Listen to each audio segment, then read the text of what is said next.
मेरा मानना है कि इस साल ये बहुत महत्वपूर्ण है। क्यों महत्वपूर्ण है? क्योंकि पूरी दुनिया के देश इकट्ठे हुए हैं और 2025 के बाद डीप सी माइनिंग के लिए रूल्स तय कर रहे हैं। तो 25 अगले साल आने वाला है, अपकमिंग ईयर है। तो ये लोग लीगली बाइंडिंग रूल्स के लिए बैठक कर रहे हैं। दुनिया में का समझाया था मैंने आपको कि समुद्र के अंदर बहुत सारे मिनरल्स हैं, तो उनको कैसे निकालें, उसके लिए एक संस्था है, नाम है उसका ISA, हेडक्वार्टर है किंगस्टन में। और ये लोग 2025 के बाद कैसे निकालेंगे समुद्र के अंदर से मिनरल्स, उसके लिए नियम तय कर रहे हैं। अब मैंने समझाया था कल कि 3 तरह के देश हैं। एक समूह ये बोलता है कि जल्दी निकालो फटाफट, जिसमें शामिल है आपका कौन? China, Norway, Japan, Nauru. एक बोलता है कि थोड़ा इन्वायरमेंट देख लें, नुकसान तो नहीं होगा, उसके बाद निकालेंगे। वो है जर्मनी, ब्राजील और परायु। और तीसरा ग्रुप ऐसा है जो बोलता है निकाला ही नहीं है। 32 देश ऐसे हैं जो बोलते हैं निकाला ही नहीं है। ठीक, यहां तक समझ में आ गई थी अपनी। अब मैंने समझाया था कि डीप सी माइनिंग में निकालेंगे क्या, तो प्राइमरी क्या निकालेंगे? मैग्नीज नोड्यूल्स, बड़े बड़े गोले मैग्नीज के। इसके अलावा अदर मिनरल्स, और ये सब निकाले कहां जाएंगे? हाई सी से। ठीक, and account for more than half of the world oceans. तो दुनिया के ओशन का हाई सी कितना है? इसलिए कल बोला था क्लास में, सुना को सुनते ही नहीं, आधे खोए रहते हैं, आधे किसी और दुनिया में रहते हैं। अब ध्यान सुनो, मैंने कहा था कि कोई भी देश का ये तट है, कोस्ट, इस कोस्ट से लगभग 12 नॉटिकल माइल का जो इलाका होता है उसको बोलते हैं टेरिटोरियल वाटर। इसमें जैसे मान ली ये देश है, इंडिया है, तो इंडिया की तट रेखा कोस्ट लाइन से इस 12 नॉटिकल माइल में बिना परमिशन के एंट्री नहीं करोगे। कर लिया तो जहाज आपका हम रख लेंगे। इसके बाद अगला जो 12 नॉटिकल माइल है, अगला, इसमें से आप अपना जहाज लेके गुजर सकते हो, लेकिन रुकोगे नहीं आप, इसमें लंगर नहीं डालोगे। मान लीजिए आप दूसरी कंट्री, मान लीजिए इंडिया और ये मान लीजिए ब्रिटेन का जहाज है, तो ब्रिटिश जहाज रुकेगा नहीं। इसको बोलते हैं कंटिग्यूअस जोन। क्या बोलते हैं इसको? कंटिग्यूअस जोन। इस जोन में आप रुकोगे नहीं, इस जोन में आप बिना रुके जहाज को लेकर निकल जाओ। ठीक, पास होते हो आप, लेकिन रुको, इसमें एंटर ही नहीं करोगे। 12 में तो इसमें एंटर कर जाओगे, लेकिन इसमें रुकोगे नहीं। इसके बाद आगे कंप्लीट यहां से लेके यहां तक का जो इलाका है, इसको मैं एक अलग कलर दिखा देता हूं। यहां से लेके यहां तक, ये दोनों बार जोड़ के उस पर रिमेनिंग 24 के बाद कितना बचा? रिमेनिंग 160, कितना था? 75, 76, 74। ये पूरा जोड़ दो तो ये बन जाता है 200 नॉटिकल माइल। कितना हो जाता है? इस 200 नॉटिकल माइल में जो कोई तेल गैस होंगे वो इंडिया के होंगे। इसको बोलते हैं EEZ, एक्सक्लूसिव इकोनॉमिक जोन। इसके आगे का समुद्र जो होता है इसको बोलते हैं हाई सी। क्या बोलते हैं? इससे आगे का समुद्र जो होगा वो हाई सी। इस पे किसी का नियंत्रण नहीं है, जिसको घूमना घूमो, जिसको जो करना सो करो। अभी इसी हाई सी से मिनरल्स निकालने के लिए एक दुनिया में संधि की बात चल रही है। कहीं ऐसा ना जाए कि मिनरल निकालने में पूरा दुनिया का प्रदूषण, समुद्र जो है प्रदूषित हो जाए। ये जो हाई सी है, यदि अपन इसको देखें बाकी देखें तो 100% समुद्र होगा। 100% में से ये जो हाई सी है ये पूरी दुनिया का लगभग 50+% हाई सी के अंतर्गत आता है। The total area of high sea is 50% of the world. अब समझ में आया? कभी भी नहीं आया? ढाक के 3 पात, वास्तव में क्या कर रहा था, क्या नंबर छोड़ो, नंबर मैं क्या बोल रहा हूं, नंबर कभी नहीं आता एग्जाम में। 50% से अधिक दुनिया में समुद्री है, तो उसमें 50% समुद्र ऐसा है जो हाई सी के कैटेगरी में है, आता है, समझ गए। इसी हाई सी से कैसे निकालेंगे मिनरल्स, इसके लिए बात चल रही है, और इसके लिए जो नियम तय किए जाएंगे वो 2025 के बाद लागू होंगे। अब बात समझ में आ गई, क्लियर है, आगे बढ़े। ठीक, ई जेड क्या होता है, टेरिटोरियल वाटर क्या होता है, कंटिगुअस जोन कितना होता है, ठीक, ई जेड पे किसका अधिकार है, समझ में आ गया। चलो आ जाओ, अब यहां आ जाओ। इसी हाई सी को, क्योंकि सबके लिए ये, इसी हाई सी का एक नाम है कॉमन हेरिटेज ऑफ मैनकाइंड, लिख लीजिए। इसी हाई सी को बोलते हैं कॉमन हेरिटेज ऑफ मैनकाइंड, मानव सभ्यता की समान विरासत। इसी हाई सी को, क्योंकि सबका अधिकार इस पे है, किसी एक का नहीं है। जैसे अपन लाइब्रेरी बैठे तो आपके अपना कैबिन था ना, लेकिन सबका अधिकार था बीच वाले इलाके में, उसी में घूम रहा था अपना नीलेश, जिसे मैं घूम रहा हूं, ये अधिकार मेरा है, आप लोग बैठे अपनी जगह पे, तो आप सब जो बैठे हो ये जेड आपका ही है, और मैं जो घूम रहा हूं ये हाई सी है, ठीक। तो इसके लिए नियम तय करने कि यहां पे कौन तेल और गैस निकालेगा, समझ में आ गया। चलो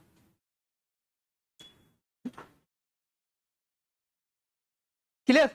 अब एग्जाम में आए कि निम्नलिखित में किसको कॉमन हेरिटेज मैनकाइंड के रूप में कहा गया है रॉ मटेरियल कॉन्टेक्स्ट में समुद्र में, तो वो कहा गया है हाई सी, हाई सी, ठीक है ना, क्योंकि ये क्या है, that belong to everyone, not one particular country.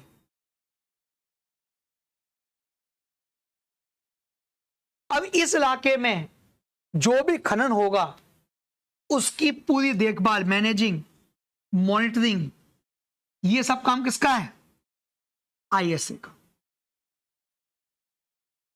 लिख लीजिए। इस इलाके की पूरी जवाबदेही आईएसए की है,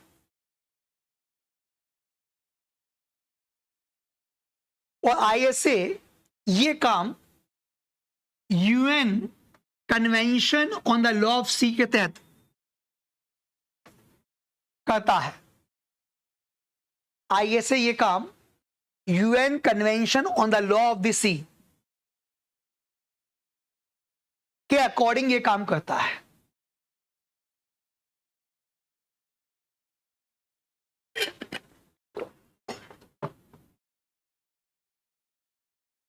यूएन के पास इस काम को करने के लिए UN convention on the law of the sea नामक हथियार इसका इस्तेमाल करके वो ये काम करता है। बात समझ में आ गई, हटाऊं उसको, अब आ जाओ। अब कौन कौन से मिनरल्स यहां मिलने वाले हैं, एक तो वही है पॉलीमेटलिक नोड्यूल्स, जिसको बोलते हैं मैग्नीज नोड्यूल्स, ठीक है, देख लीजिए। ये नोड्यूल्स जो बनते हैं,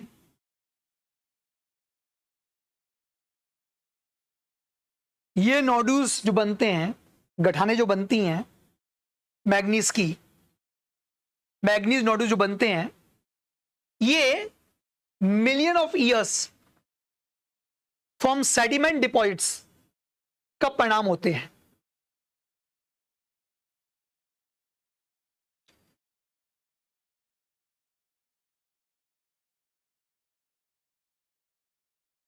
अवसादों के निक्षेपण से इनका निर्माण होता है, अवसादों के निक्षेपण से इनका निर्माण होता है, ठीक।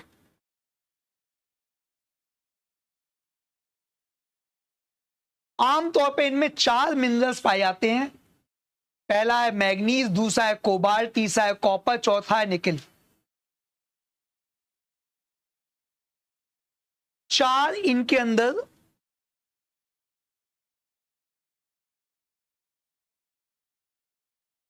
4 इंक के अंदर मिनरल्स मिलते हैं। पहला है मैग्नीज, दूसरा है कोबाल्ट, तीसरा है कॉपर, चौथा है निकल। एग्जाम में आएगा कि मैग्नीज नोड्यूल्स जो मिलते हैं डीप सी माइनिंग में, उसमें क्या क्या होता है? मैग्नीज, कोबाल्ट, कॉपर, निकल, 4 चीजें होती हैं। मैग्नीज, कोबाल्ट, कॉपर, निकल, ये मिलते हैं कहां? समुद्र के अंदर। ठीक, इन्हें बोलते हैं पॉली मेटलिक नोड्यूल्स। पॉली मतलब बहु, है ना, खनिज गठाने, है ना, है ना।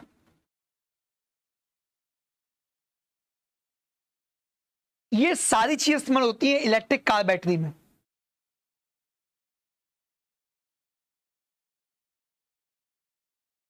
ये सारी चीजें इस्तेमाल होती है इलेक्ट्रिक कार बैटरीज में। ये सारे जो मिनरल्स हैं इलेक्ट्रिक कार बैटरी में इस्तेमाल होते हैं। अब मैं पूछ लूंगा अगली बार कि इनमें से कौन कौन से इलेक्ट्रिक कार बैटरी में मिनरल्स इस्तेमाल होते हैं? मैग्नीज, कोबाल्ट, कॉपर, निकल। एक अनुमान कहता है कि इनकी डिमांड 2040 तक डबल हो जाएगी। आज यदि 10 करोड़ की डिमांड है तो 2040 तक 20 करोड़ डिमांड हो जाएगी। गली में लोग ठेले पे घूमें, कोबाल्ट ले लो, मैग्नीज ले लो, कॉपर ले लो, नहीं। जोमेटो पर ऑफर आया करेगा 100 कोबाल्ट के साथ आधा किलो कॉपर फ्री, नहीं।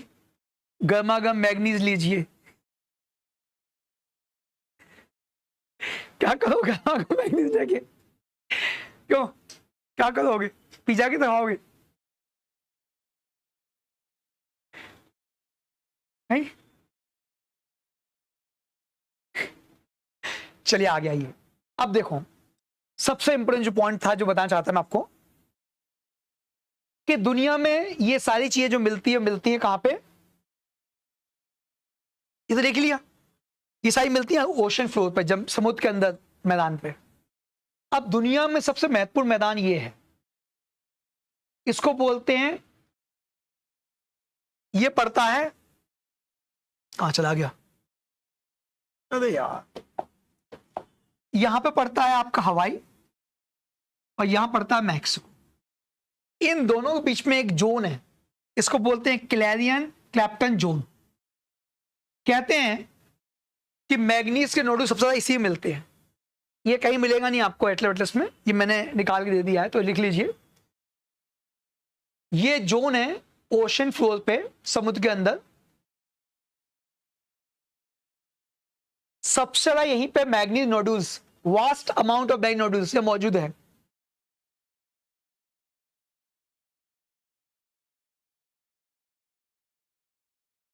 एग्जाम में आएगा कि जोन कहां मौजूद है। ऑप्शन 1 प्रशांत महासागर, ऑप्शन 2 आर्कटिक, ऑप्शन 3 आपका साउथ पैसिफिक, या फिर आपका नीचे इंडियन ओशन। इतने में विकेट गिर जाएगा आदमी का, ये जोन सुना ही नहीं हुआ किसी ने।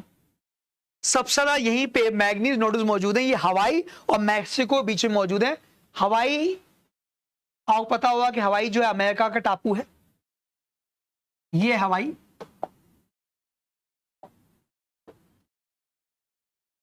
और ये है मैक्सिको, इसमें ये मौजूद है जोन।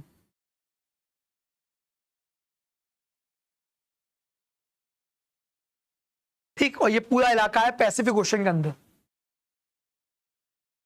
याद आएगा, सबसे नोड्यूल्स यही मौजूद हैं, मैग्नीज नोड्यूल्स यही मौजूद हैं।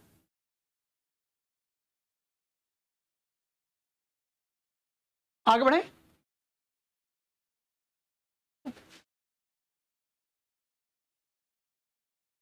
इसके अलावा अन्य जो वो हैं आपके रिजर्व, वो हैं पैसिफिक में, इंडियन और अटलांटिक ओशन में। अदर डिपॉजिट जो है मौजूद हैं, लिख लीजिए। इसके अलावा अदर डिपॉजिट मौजूद हैं पैसिफिक में, इंडियन में, अटलांटिक में। इसके अलावा एक और जिसके लिए सब कंपनियां टारगेट कर रही हैं वो है पॉलीमेटलिक सल्फाइड्स। पॉलीमेटलिक सल्फाइड्स पे भी कंपनियों का बहुत इंटरेस्ट है। पॉलीमेटलिक सल्फाइड में क्या क्या आता है लिख लीजिए, copper, zinc, lead, iron, silver and gold, and cobalt rich ferromanganese crusts, ये सब मिलते हैं पॉलीमेटलिक सल्फाइड्स में। ये सब मैं पूछूंगा कल, मैं क्वेश्चन आऊंगा जब मैं किसमें क्या क्या आएगा, रट लो इसको, अब एग्जाम के लिए बहुत इंपॉर्टेंट है।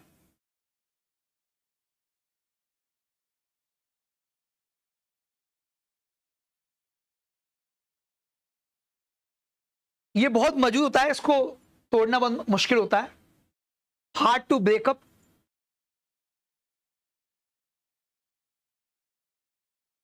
तोड़ना बहुत मुश्किल है पॉलीमेटलिक सल्फाइड्स। क्लियर, आगे बढ़े, फास्ट लिखो, एग्जाम में 3 घंटे पेपर छूट जाएगा, नहीं तो इतना लेंदी पेपर आता है कि लगातार लिखोगे तब भी कुछ ना कुछ छूट नहीं है ना। आगे बढ़े, अब देखिए दिक्कत क्या आ रही है। दिक्कत ये आ रही है कि बेसिकली जो आपके मैग्नीज नोडुल्स होते हैं, जो मिनरल क्रस्ट होते हैं, ये कोई डेड रॉक्स नहीं है, मतलब इनके अंदर जीवन होता है। और जब आप इनको निकालोगे तो इनके अंदर जो माइक्रो ऑर्गेनिज्म है और जो जीवन है वो नष्ट हो जाएगा, और उससे होता है भविष्य में समुद्र का जो अपना इकोलॉजिकल लाइफ है वो डिस्टर्ब हो जाए। दैट्स व्हाई इसका विरोध हो रहा है। लिख लीजिए, ये जो नोडुल्स हैं और जो मिनरल क्रस्ट हैं, ये डेड रॉक्स नहीं होते, ये डेड रॉक्स नहीं होते, इन्वायरमेंट में आएगा पूरा पोर्शन, ये डेड रॉक्स नहीं होते, ये डेड रॉक्स नहीं होते।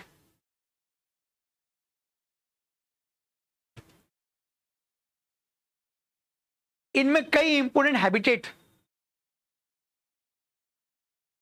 सी क्रिएचर्स के होते हैं, समुद्री प्राणियों के आवास होते हैं, इनमें आवास होते हैं इनमें।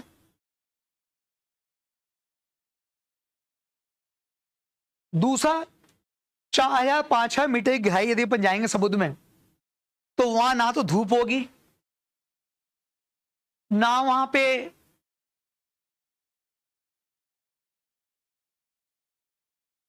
खाना बहुत मौजूद होगा, बहुत कम खाना होता है, और पानी का प्रेशर भी बहुत ज्यादा होता है। जितना पानी का प्रेशर ऊपर होता है समुद्र में, गहराई में उतना 100 गुना होता है। 4 या 5 या मीटर की गहराई पे पानी का प्रेशर, वाटर प्रेशर 100 गुना होगा, 100 टाइम्स होगा। ठीक, तो अभी जो कंपनियां वो कह रही है हम वैक्यूम डालेंगे अंदर, रोबोटिक वैक्यूम, और जैसे वैक्यूम क्लीनर खींचता है ना गंदगी को, वैसे खींचेगा अंदर, तो उससे ही होगा कि जो क्रिएचर्स हैं, सी क्रिएचर्स, वो खत्म हो जाएंगे। ये आशंका है, क्यों शक करेगा ना, वो शक करेगा बाहर की तरफ, अंदर की तरफ। तो ये कह रहे हैं कि इससे क्या है कि अंदर का जो जीवन है, नोडुल साथ समुद्री जीवन है, जीव जंतु हैं, वो भी खत्म हो जाएंगे। ठीक है, ये है मेन चिंता की बात। बस मेन पॉइंट लिख लो शॉर्ट में, पूरा सेंटेंस मत लिखो, शॉर्ट में कि सी वैक्यूम जो रोबोटिक वैक्यूम है, और वैक्यूम से क्रिएचर्स खत्म हो जाए, बस। अब ये आपको, आप एटलस लेके आए सब लोग, तो एटलस में थोड़ा यूरोप खोल लीजिए। यूरोप, यूरोप में जगह दिखेगी आपको ब्रिटेन के ऊपर, स्वालबर्ड, स्वालबर्ड, वहां पे नॉर्वे निकाल रहा है। ब्रिटेन के ऊपर दिखेगा, टापू है स्वालबर्ड, आर्कटिक ओशन उसके बीच में होगा, नॉर्वे के पास।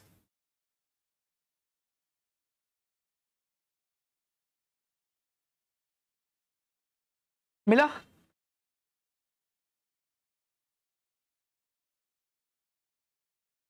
तो यहां से निकाल रहा है नॉर्वे,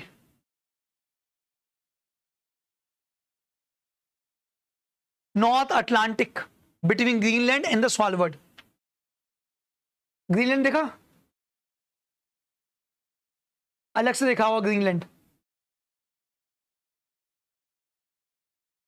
यूरोप के ऊपर।